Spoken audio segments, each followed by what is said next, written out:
Bien, vamos a concluir el tema de sistemas de primer orden. Vamos a hacer un ejercicio con resistencias y condensadores. Y al final, pues vamos a resumirlo en un método o en dos métodos abreviados para que lo tenga presente.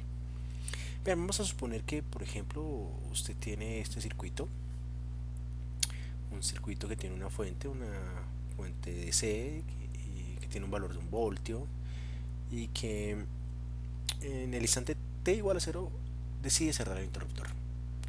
Obviamente pues vamos a dejar en esta primera parte unas condiciones iniciales, quiere decir que el condensador está descargado. Y bueno, lo primero que entonces debemos hacer es plantear nuestras mallas. Bien, nuestra malla dice que para este sistema tenemos que el voltaje de la fuente debe ser igual al voltaje en la resistencia más el voltaje en el condensador.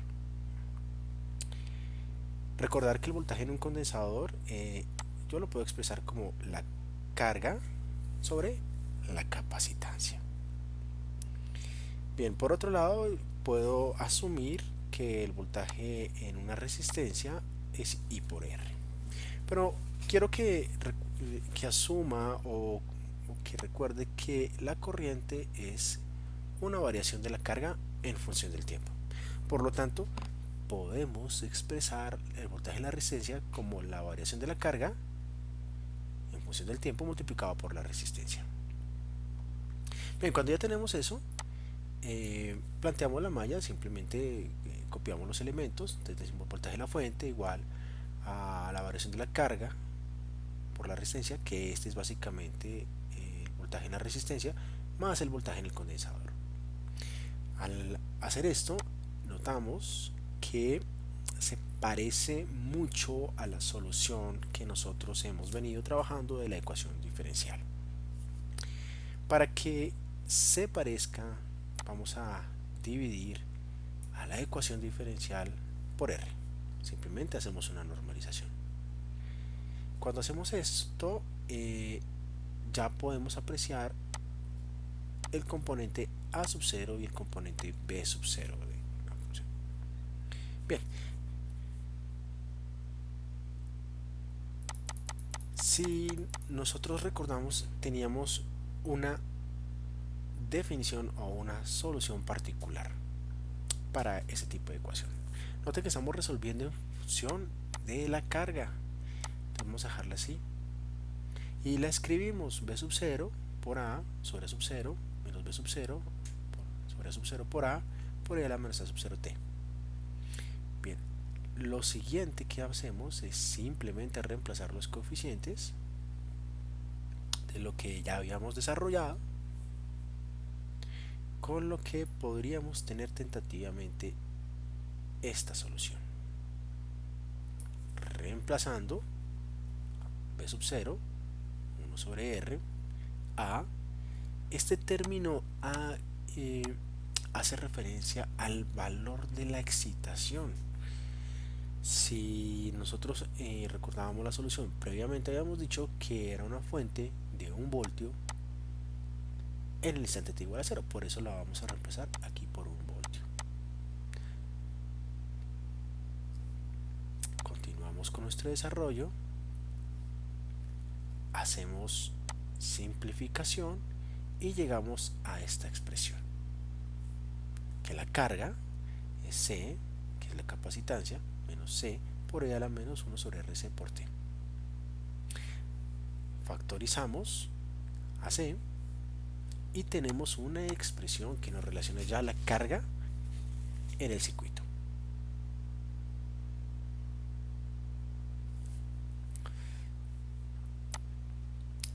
Si tenemos ya la carga, automáticamente podemos conocer el voltaje en el condensador, porque es la carga sobre la capacitancia, que es realmente lo que nos interesa observar en el condensador, el voltaje. Cuando hacemos esto, este reemplazo, decimos 1 sobre C, simplemente expandimos, y este Q es equivalente a esta expresión. Simplificamos a C y obtenemos el siguiente valor. Entonces podemos afirmar que el voltaje del condensador en cualquier instante de tiempo, ¿sí?, después de que el interruptor se cierra, es equivalente a 1 menos R menos 1T sobre RC. Esta es la parte usando los conceptos que teníamos de sistemas de primer orden. Pero alternativamente le quiero contar que hay métodos más abreviados para solucionar este sistema. Uno de los métodos más abreviados es hacer un divisor de tensión. Y hacerlo sin tener, en este caso no vamos a tener en cuenta las condiciones iniciales. Vamos a hacerlo sin condiciones iniciales, asumiendo que el condensador está descargado. Decimos, hacemos un divisor de tensión, decimos que el voltaje de salida,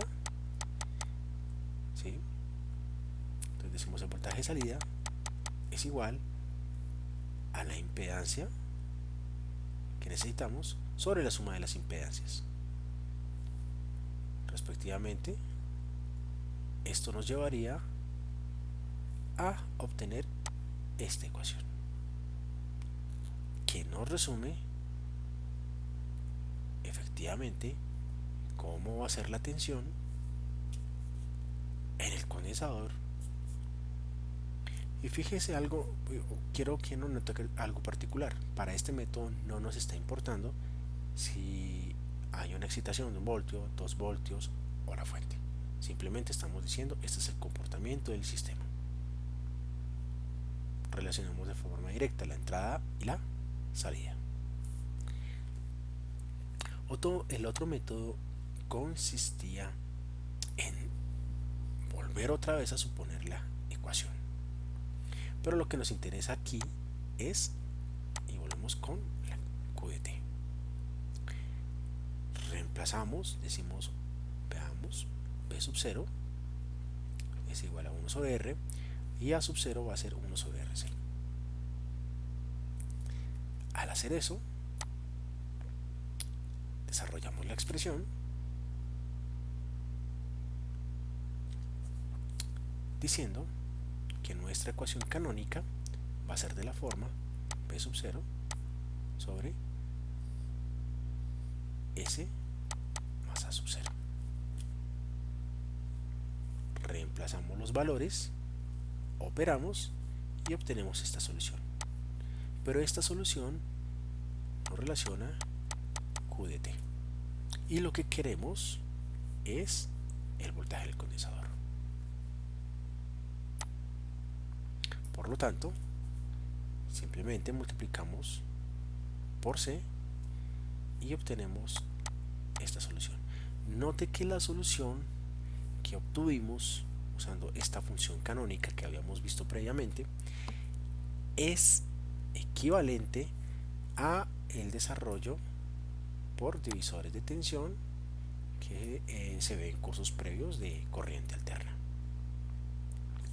En este aspecto, fíjense que no nos importa la fuente de excitación. Ahora, si nosotros quisiéramos hacer un análisis rápido de este sistema, pues lo podríamos hacer ante diferentes tipos de excitaciones. ¿Qué deberíamos hacer? Usar el teorema del valor inicial y el teorema del valor final. Bien, esto concluye esta parte de este ejercicio. Lo animo a que realice un proceso de simulación en Octave y que construya esta función de transferencia y haga una excitación de una función paso. Muchas gracias y hasta una nueva oportunidad.